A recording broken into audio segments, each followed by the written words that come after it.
Hi, my name is Sky, and I'm creating a video for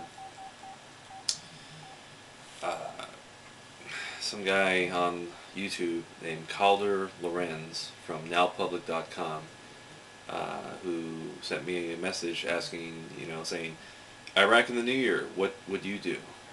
So he's basically going around and apparently, I believe he's looking for, soldiers or people that, have an opinion or at least think that they are intelligent enough to say something about what's going on in Iraq. Um, so therefore, I'm going to give my opinion, my thoughts on Iraq and what happened and what should be done. Um, and to speak about myself is that I was a soldier. I served for 5 years. I joined originally back in the very beginning of 2001 to be an airborne journalist because I thought something big would happen, and I wanted to be a part of it. I just had this very strong sense within me that I would be part of something amazing, something big and important, and I wanted to be there and I wanted to witness it and experience it, and the all that had happened beforehand was the bombing of the coal, and then while I was in basic training, there was the spy plane over in China that got knocked, that was forced to land, um, and some of the guys from the Cold War, we were able to interview them over at the journalist school in Fort Wayne, Maryland. But I got sick and ended up going to um, a phone operator school down in Georgia, uh, and ended up out in, and then I broke my foot. I broke my other foot in airborne, so I made it to the end of the second week with one broken foot, and then broke my other foot, and with my foot all swollen up and broken, I realized, I can't do this. So I ended up uh, recovering. I wanted to get back into airborne, but then I realized, airborne is kind of a bunch of jerks, and I just didn't want to be around these people. So I ended up going out to Hawaii for 3 years. And the last year I was in, I I finally, started talking to people and saying, I want to go. And I tried talking to my chain of command. I talked to my supervisors, my leadership. I apparently talked to the wrong people because after the fact, somebody said, "Oh, you should have talked to me." Like, great. But then again, maybe maybe I'm maybe I was lazy, but smart enough to realize you don't willingly walk into a hail of gunfire.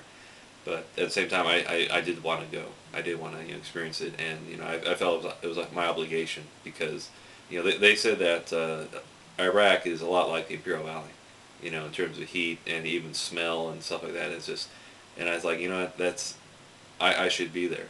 I should be there, and I if anything, because I know I can do something. I know that I can help in some way, and so I feel bad about that, and that's kind of why I don't feel good that about telling anybody that I was a soldier. I really don't want to talk about it or say that I was a soldier because that I don't feel that I don't live up to the same thing that people who did go.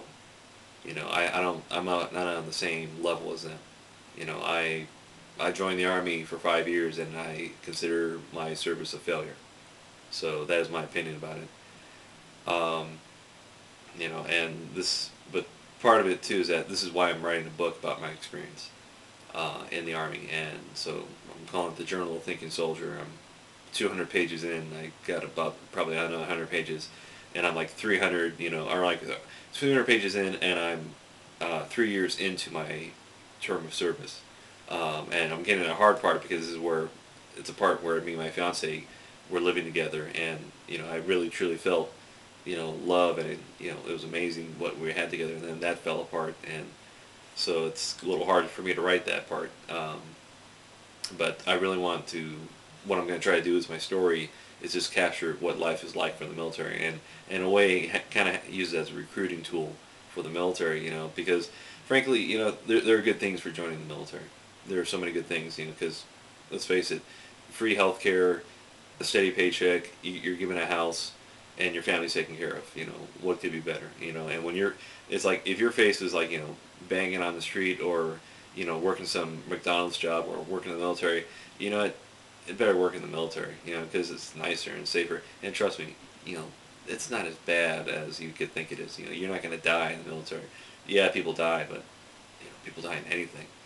You know, so my plug for the military, you know, it's just, there's something very elite, and, you know, it raises up the people, you know, makes everybody feel connected, feel powerful, and that's what we need in our societies, that people who feel that they can have a choice, that they have a say in things.